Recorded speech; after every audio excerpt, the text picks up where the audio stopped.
Olá pessoal, escutando relatos dos pacientes na condição autista adulto, com as suas dificuldades dentro do contexto social, a autopercepção de não conseguirem se encaixar, de não se enquadrarem, e ao mesmo tempo também atendendo adolescentes de diagnóstico tardio, vem à minha cabeça uma passagem de tempo, né? No sentido de como seria a vida desses adultos se, na adolescência, eles tivessem a oportunidade de iniciar esse processo maior de socialização tendo uma percepção diferente. Por quê? Os adolescentes, eles trazem exatamente as mesmas questões que iniciaram a vida desses adultos que eu trato. São pessoas que foram saindo da infância, que naturalmente pela adolescência os grupos começaram a ter interesses diferentes, as pessoas começaram a se agrupar, os adolescentes na condição autista percebendo que ou tinham a dificuldade de participar desses grupos ou de não se sentirem incluídos nesses grupos por terem uma percepção, por terem um foco de motivação diferenciado. E o que acontece na adolescência?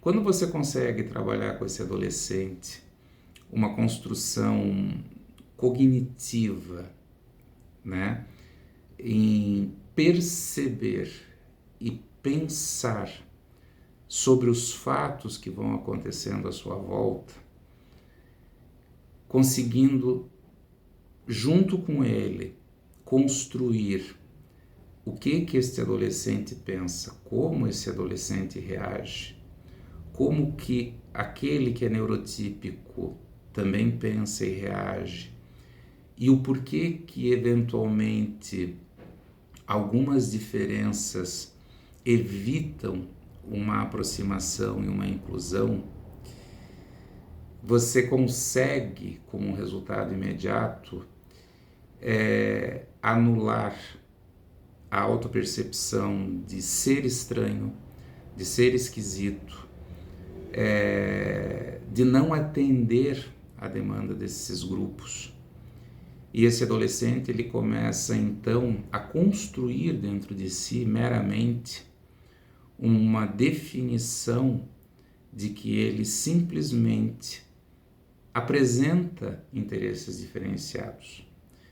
Assim como todos nós apresentamos os interesses diferenciados, independentemente de estarmos ou não na condição neurodivergente. E que são essas diferenças que em alguns momentos dificultam a aproximação e dificultam a não inclusão. Porém, e fundamentalmente como um segundo degrau nessa escala de construção, essas diferenças, elas não determinam o indivíduo ser ou melhor ou pior do que o outro. São simplesmente pessoas que pensam, que percebem e que reagem de forma diferente.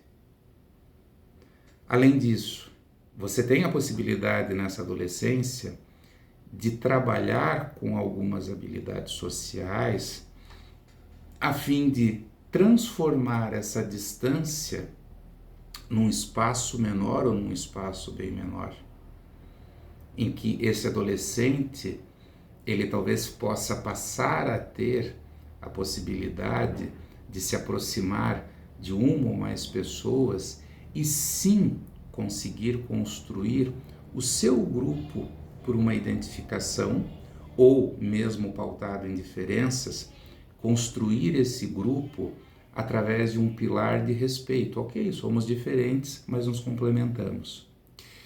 Quando você chega na idade adulta, você vai ter indivíduos que passaram por essa fase, que passaram pelo início da juventude, o início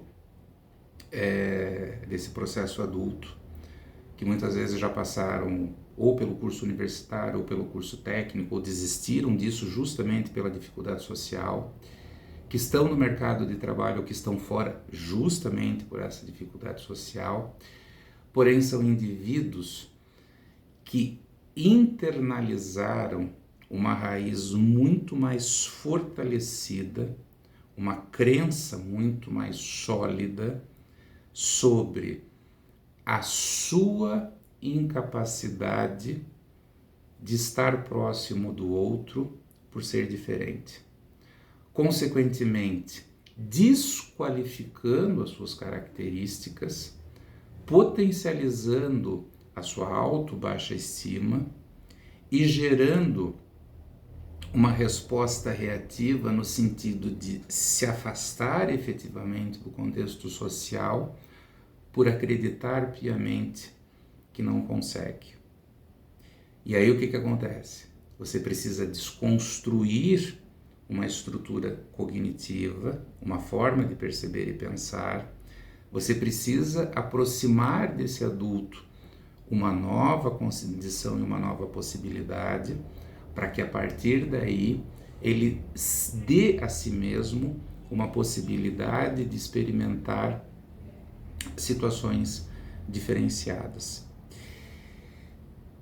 Eis a questão: como a condição autista, independentemente do nível de suporte, ela provoca uma afetação significativa.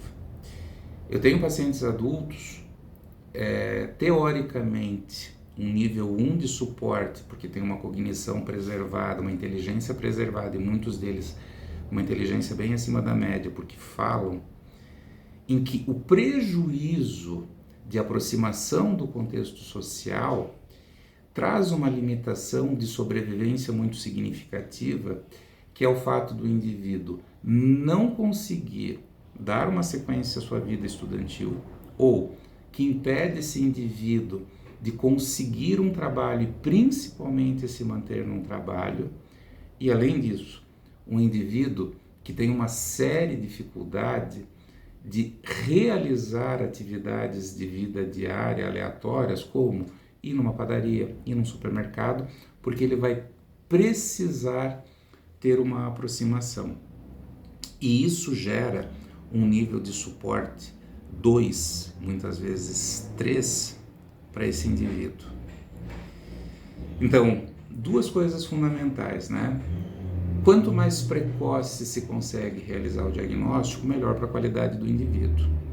Esse recado é importante para os pais, que precisam observar os seus filhos, identificar determinadas questões e buscar um processo de avaliação, reiterando, não para se fechar um diagnóstico de autismo, mas para se verificar se existe a presença de um diagnóstico, se existe apenas um contexto sintomatológico e se dentro do contexto de diagnóstico, esse seu filho está na condição autista ou não, tá?